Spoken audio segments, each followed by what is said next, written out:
Hi, I'm Kelly Cervantes, and this is Seizing Life, a bi-weekly podcast produced by Cure Epilepsy.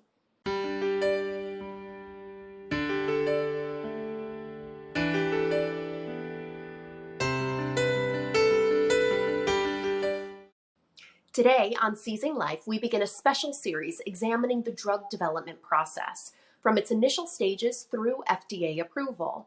With the COVID-19 pandemic and the accelerated quest to develop a vaccine, we all have a new interest in the drug development process. So we thought it would be a good time to take a closer look at the process on a more typical timeline with a focus on epilepsy drug development. To get us started, I'm happy to welcome Dr. James Cloyd to the podcast. Dr. Cloyd is the Lawrence C. Weaver Endowed Chair in Orphan Drug Development and Director of the Center for Orphan Drug Research at the University of Minnesota College of Pharmacy. He is also a member of the Cure Epilepsy Scientific Advisory Council. He is here today to explain the early stages of the drug development process, from drug discovery through preclinical studies. Dr. Cloyd, thank you so much for joining us today on Seizing Life. Kelly, thank you for inviting me to join you and your audience today. This is a very important topic that means so much to the millions of individuals and their families who must deal with epilepsy. 2020 has made amateur epidemiologists and pharmacists out of so many of us as we watch COVID and the drug trials and all of these things that are going on. But I just don't think that many people actually understand the process that it takes from recognizing the problem to the FDA approving a drug that people can use. I would love, and we'll dive in deeper a little later on, but just to give us a basic foundation, what are those steps from recognition of the problem to the drug being on the market? With regard to development of new therapies for epilepsy, it begins actually in basic neuroscience, where we learn what causes seizures and what causes epilepsy. And as that is described and understood, you begin to identify something called a target. That's some part of the human body where you can do something, you can intervene to correct the problem, prevent the seizure or prevent the epilepsy. Once you know that target, you can then literally design molecules that will work at that target to either block or intervene in some way. The next step after that is you take that molecule and synthesize it. You actually make it, and then you begin a series of tests, starting at a very basic level, perhaps with cells and then laboratory animals. And then when you've done all that, and you also have some idea of how you could make this product or how you could make this molecule into a drug, you put all of that together and you submit something called an IND. It's a new drug application. That goes to the FDA. They will take a look at the work that you've already done and what you propose to do in humans, and they will determine if it's safe to proceed. If you get that approval, you then would carry out a series of studies, often with healthy volunteers first, then with small numbers of the patients who would be the users of this medication. And this would be a small clinical trial. And then the last phase would be to conduct a relatively large clinical trial to ascertain whether the drug actually works and if it is safe. Once you've done all that, you compile all of that information, both the preclinical and the clinical, into a document called the New Drug Application. That's shortened to NDA. You submit that to the FDA, and after usually about a year's review, the FDA will determine whether or not you, the manufacturer, can go ahead and market the drug. And if you do get approval, patients and families then will have a new medication to use for the various types of epilepsies. So that's a thumbnail sketch of something like a 10 to 12 year journey from start to finish. Yeah, that's intense. That is a long journey. I should mention that in addition to designing brand new molecules, another approach is to take drugs that are already on the market, but modify them in some way so that you either get more effectiveness or reduced adverse effects.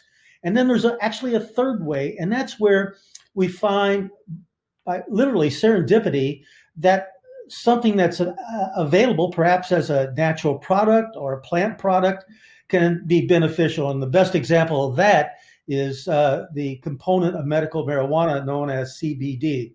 So now I want to dive a little deeper into each of these stages, and I really want to start with that basic research.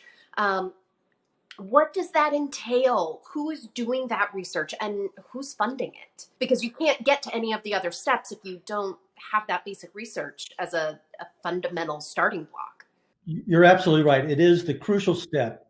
And it's one of the most important ways in which we find new drugs to either prevent seizures or prevent epilepsy. You begin through new research in the area of how the brain works and what within the brain causes seizures to occur. And this is really basic work. It may be genetic in nature, it may be examining cells from human tissue, or it could be from animal models, but it's really at the basic core. And then the people that most commonly do this are in academia, but it is also carried out by investigators in both large pharmaceutical companies and even smaller pharmaceutical companies that may have a sort of a special expertise in a particular area of epilepsy research. Now, who funds this research? And this is really a critical question. Most of the large grants funded through the NIH generally require that you have something called preliminary data. Well, if you have a brand new idea and you want to study it, very often you don't have brand new data. You're starting from scratch. So organizations like Cure become indispensable in providing that early support. It doesn't have to be a lot of money, but it has to be enough so that the investigator can carry out these very early stage investigations to find out if there's a target. Other funding could come from grants or contracts from pharma, and that too is important. And there are occasions where the NIH will provide funding at this earliest of stages. And then not to forget, internal funding within typically universities will also provide this starter funding to allow investigators to explore a brand new approach to understanding the underlying triggers for epilepsy and seizures, and then ultimately identify a target. You know, I've read some of these proposals that Cure has gotten for the basic research, and it's not always the sexiest of research. It can be very complicated and difficult to understand for a layperson, but this piece is so integral. And I as a proud member of Cure's board, it just makes me so excited and so happy and so proud of our organization that this is something that we prioritize. Hi, this is Brandon from Cure Epilepsy. Since 1998, Cure Epilepsy has raised over $70 million to fund more than 240 epilepsy research projects in 15 countries. Learn what you can do to support epilepsy research by going to cureepilepsy.org. Now back to Seizing Life. So the next phase after basic research is the drug discovery process? Exactly. And it too is basic. I don't want to misrepresent just how early and how basic the process is. So these advances in understanding the underlying causes and triggers and mechanisms for epilepsy then hopefully will identify something called a target. That is to say, it's a part of our biology where it seems that if we can intervene, we can have a new therapy. And with that information, medicinal chemists using what's called computational chemistry can take a look at the target and then begin to design molecules, literally design on their computer molecules that might interact at that target. And in fact, you earlier referenced COVID-19 and the vaccines that are coming forth. That's very much the way in which these vaccines were developed early on. It was through understanding the virus, where it was vulnerable, and then how you would design a molecule, a vaccine, that might result in a trigger for the inherent antibodies that we're trying to create with the vaccine. So that next step is to find a molecule generally through computational chemistry, that could work at that site. So you're talking about, they discover that there is a specific gene or a specific chemical interaction that is occurring in the brain, and they identify that, whatever it is, and decide that they are going to go in and intervene chemically. That's right. That's exactly what happens. But I want to emphasize that this very early stage is often done. Generally, it's done through what's called in silico, or through computer processes. So at this point, we actually haven't even synthesized the molecule. It's all theoretical. So who is doing this work? Where is it being done? Again, academicians. And then more likely than in the very basic neuroscience research, this is also being done in pharma. And there are incredible scientists, both in large pharmaceutical companies and even smaller ones, that have this remarkable capability of translating these advances in neuroscience into a potential drug. So those are the primary groups involved in this part of drug development. So we have the basic research that is then used to identify some sort of mechanism in the brain that can ideally be manipulated to prevent seizures from occurring. And then what happens next? Then the scientist, the medicinal chemist in general, would propose one or more molecules that could be beneficial. And the next step in that journey is then to actually make or synthesize these molecules. And understand that even fairly simple molecules can be modified in hundreds, maybe thousands of ways. So very often, particularly in pharma, the scientist may make hundreds or even thousands of molecules that have the potential to work at that target. And so the next step after that is you actually have to make the drug. You have to synthesize it. And that's not always easy. It could be a lengthy synthesis process, or it could be a very expensive process. And so it takes a bit of time to actually synthesize and make available these molecules, these chemicals, if you will. And then the next step after that is you actually start to test to see if these molecules hit the target. And there's been an innovation in drug development in the last 15 or 20 years, which is called high throughput screening. Now, high here means simply a large number, and throughput means a fairly rapid way to screen hundreds, maybe thousands of molecules to see which ones hit the target and how tightly and how avidly they hit the target. And out of that, you then begin to narrow down the number of molecules which you want to further investigate. So in this sort of preclinical testing phase, what are the specific goals? And again, who is it that's doing this research and who is funding it? The goal of all this early drug development work is to try to narrow down the number of molecules so that you end up with something called a lead compound. And the phrase means exactly what it sounds. It's the compound is the drug, the molecule, and lead means it's your best bet at this point. So you take that lead molecule, or maybe it's several molecules, and you begin a series of tests that now take you into laboratory animals. Usually these are animals where they have some type of seizure or epilepsy, typically artificially created.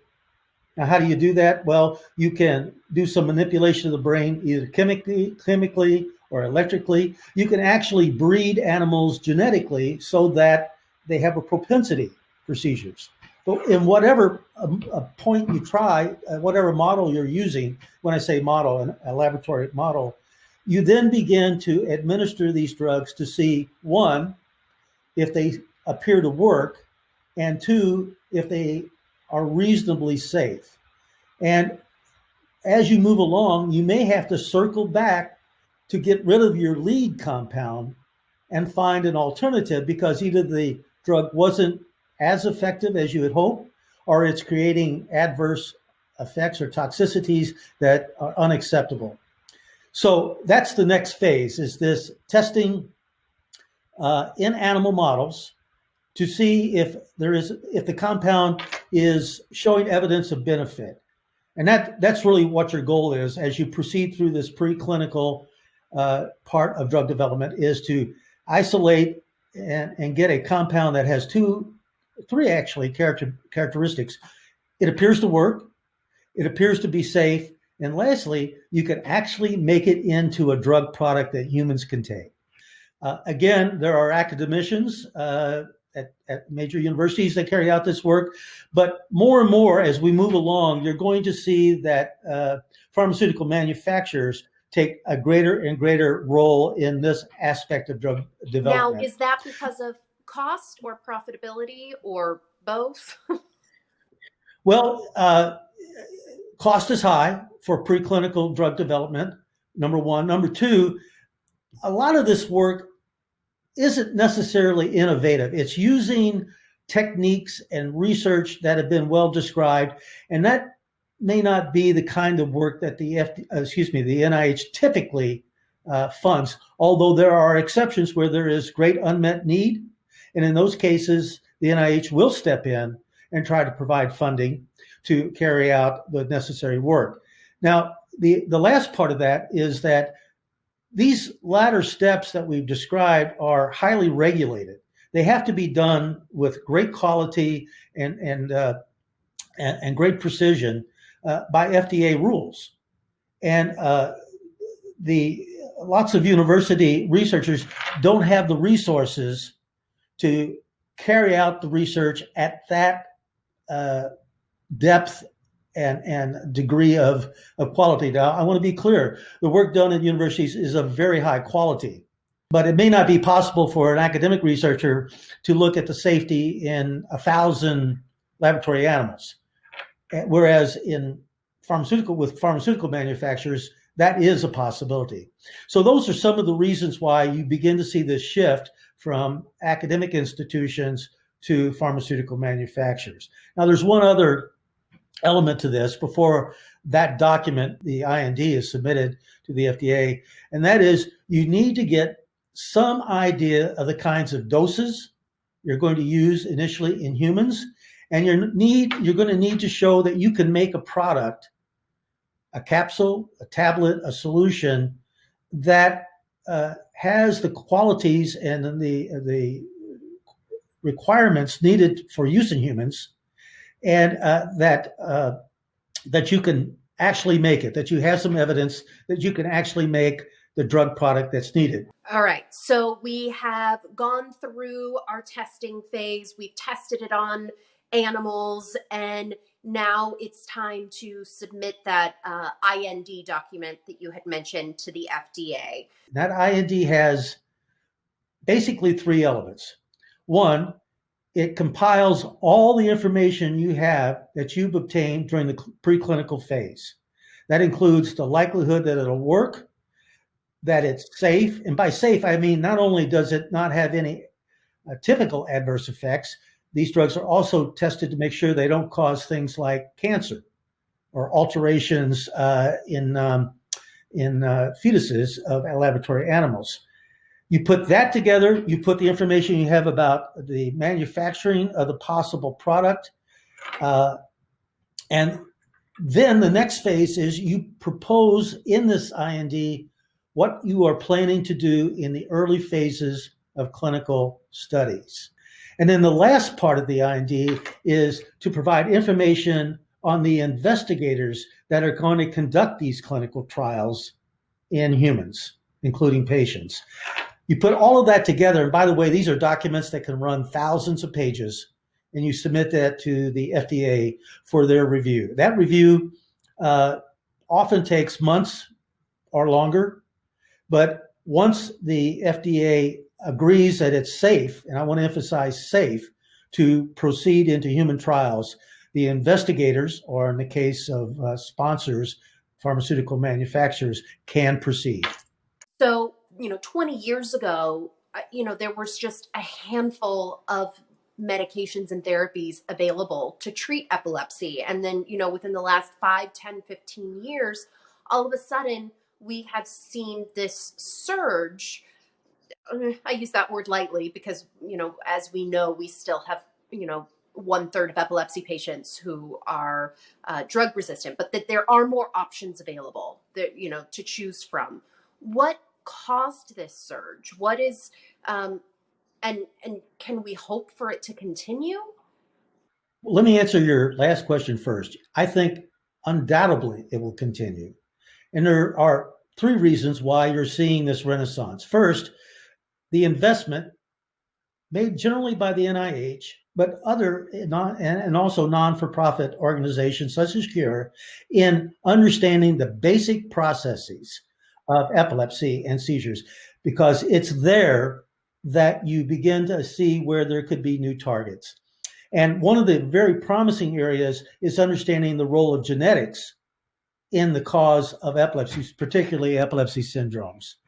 So that area of science has just exploded, and therefore has opened up the door to develop brand new novel molecules for treatment. But there's also another process that's now gone on, and that's called repurposing.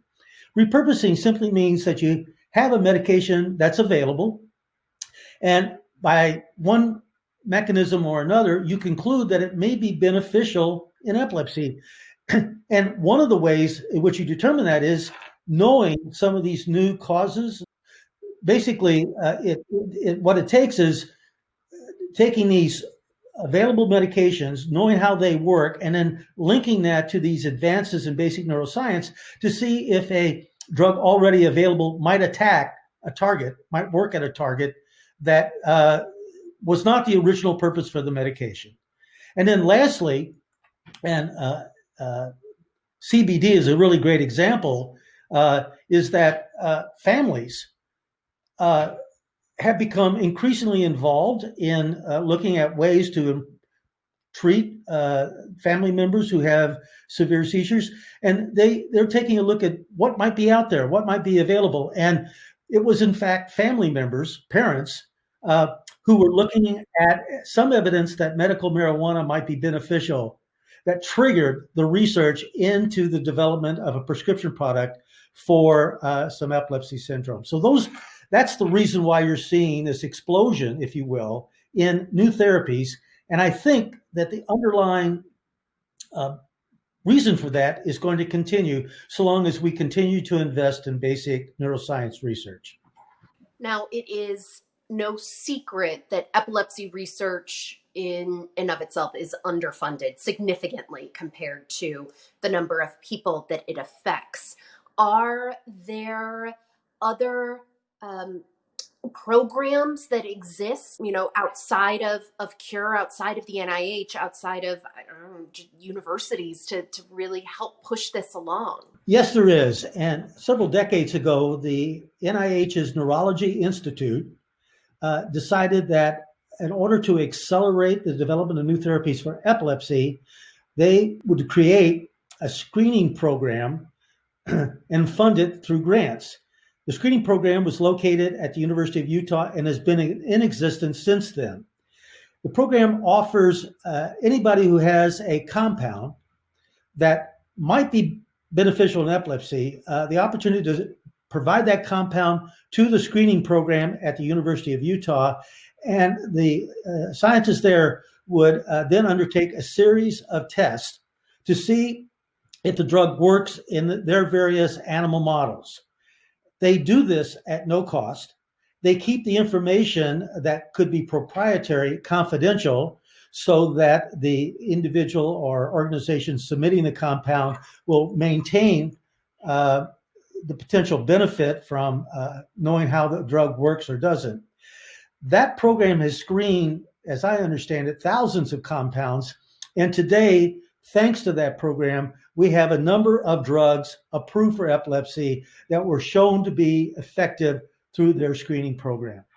But that's absolutely incredible. And it's heartening in some ways to know that this is epilepsy specific, that this type of program exists for all of those affected by epilepsy and seizures.